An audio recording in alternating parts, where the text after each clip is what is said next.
So you've heard of people saying that however people perceive you or what they say regarding what you do has all to do with them instead of you, right? You've heard of that. And what does that really mean? What does that really mean? And recently I truly realized what this meant after a friend of mine messaged me about being triggered after posting something on Instagram. And this is very interesting because, this post that I posted was meant to be sarcastic and funny. That's just who I am. But she messaged me and said that she was very emotionally triggered by that post, and then told me exactly why she was triggered with it. And this was really an interesting experience, right? It was one of these things where when I read it, I was kind of like, it did trigger something within me, I'm not gonna lie, it did trigger something within me. It triggered some defensiveness in saying, well, it's supposed to be a joke, right? Like that was like my ego just trying to protect me by being defensive about it. But obviously I worked through that. I shifted through that emotion, and then I reread her message, and then after soothing that emotion, soothing that trigger, actually able to empathize on where she came from. And because of that, I was able to see exactly why, right? Like I saw her point of view, which was really cool because it's a point of view that I never would have considered.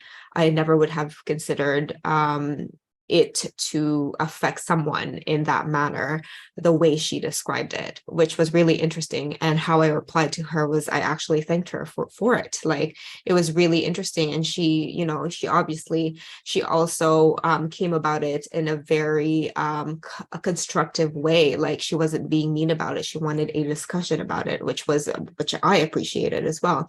And so, I replied and said, thank you for saying that. Thank you for letting me know about this, because I never would have thought of this before. It really made me think, and it actually really, really, really did make me think. And this is just good perspective to have. It's good to expand your thoughts and feelings about it, right? This is what it's all about. We're supposed to be hanging around people who have completely different viewpoints as us, because if we just hang around with like-minded people, then how are we going to grow, right? So this interaction with her just made me grow. And also what was interesting, that this naturally just happened reciprocally, right, was that I started asking her questions about it, because obviously also I knew that her being triggered with this, like there was something going on with her internally that allowed her to feel this way. And so I just had asked her questions to really help her see that, as well as to see what her real true trigger was with regards to the situation. And what's really interesting is that she proceeded to tell me things that are currently going on in her personal life, something that she had been thinking about for a very, very long time, but not really allowing herself to fully come to terms and look at that thing in the mirror.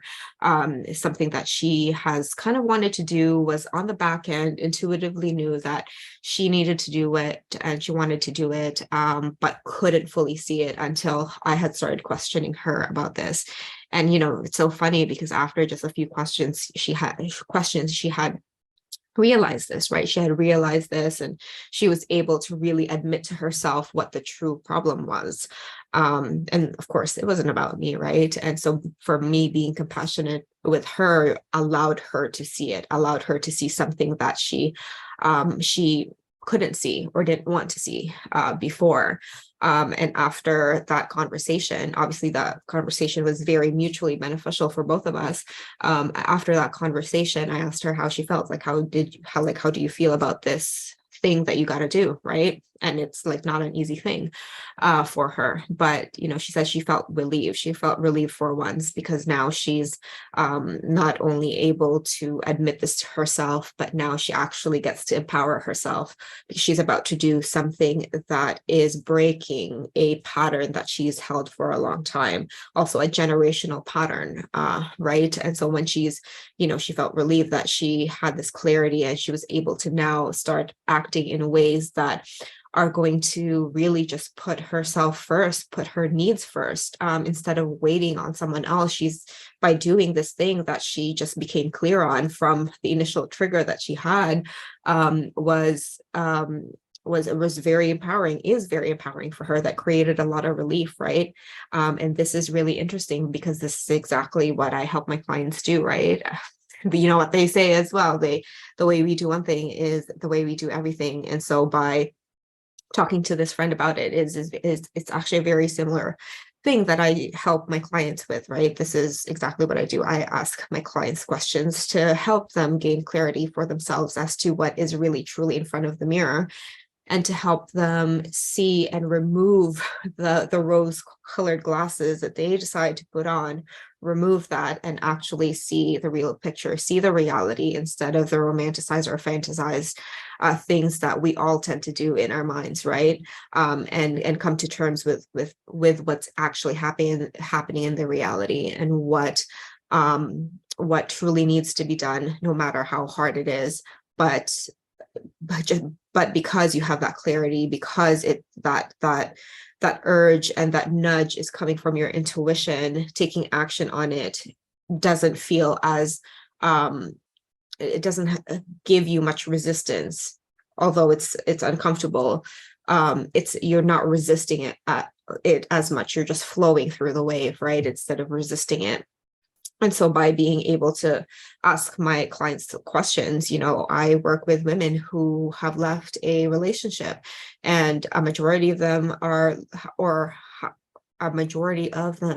have left relationships that are unhappy, that are unhealthy for them. And so when they're able to actually see what the relationship was, they no longer feel the need to come back to it. They no longer feel the need to even want to associate with their ex-partners who have not given them the needs that they desire, right? And so by being able to help them see that, by being able to help them truly find their own answers within, and then because of that, put themselves first, put their needs first, so that they can feel optimized, so they can know themselves again, so that they can trust themselves again, believe in themselves, have confidence in their ability to just figure things out. Because truth of the matter is, it's not the lack of knowledge that we have, right? It's not the lack of knowledge that holds us back. It's the lack of our belief in ourselves and trust in ourselves that does, right? And so by being able to make them see the real truth, and then helping them to also see that they are more than capable, that they are more than worthy, deserving, and good enough to gain something better for themselves, then that's when they start taking the action of doing the actual work of becoming more self-aware, putting their needs first, and allowing themselves to just, clearly see all of the imperfections they make. And instead of beat themselves up, they learn from it, right? And so if you're someone who wants to unapologetically put yourself first without second guessing your intuition, then I'm taking one-to-one clients right now for conversational subconscious rewiring work. And this type of work will definitely work for you, even if you have already experienced subconscious rewiring modalities, or you're currently doing them, or have tried it before, but maybe haven't worked for you fully, because this is the type of modality that doesn't rely on basic tools and techniques, such as visualizations or regression.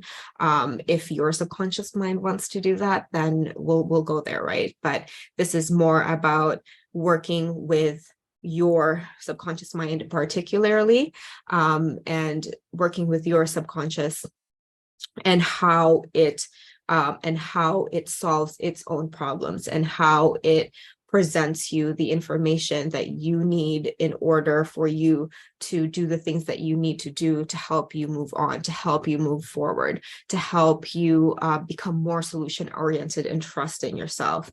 And it really just allows you to see the bigger picture, right? To see yourself not just within the trees, but also with the forest as well. So you can make the best decision for you, and you'll actually stick to the decision, and have the minimal resistance in taking the action to get to where you want to be. And what this really does for you is that it allows you to feel good about yourself. It allows you to find your own inner happiness and your own inner peace. And you're going to be able to build more resilience, and you're going to be able to put yourself out there more, without the fear of rejection or the fear of abandonment holding you back, because those fears are there for a reason. But you'll be able to act in ways where it won't matter if you feel those ways, because for certain, because you have the solidity and trust within you, that you can figure out no matter what, so you take the action anyway. Those are the things that we work on together, and if this is something that is of interest to you, then definitely check the link below, and I will see you soon.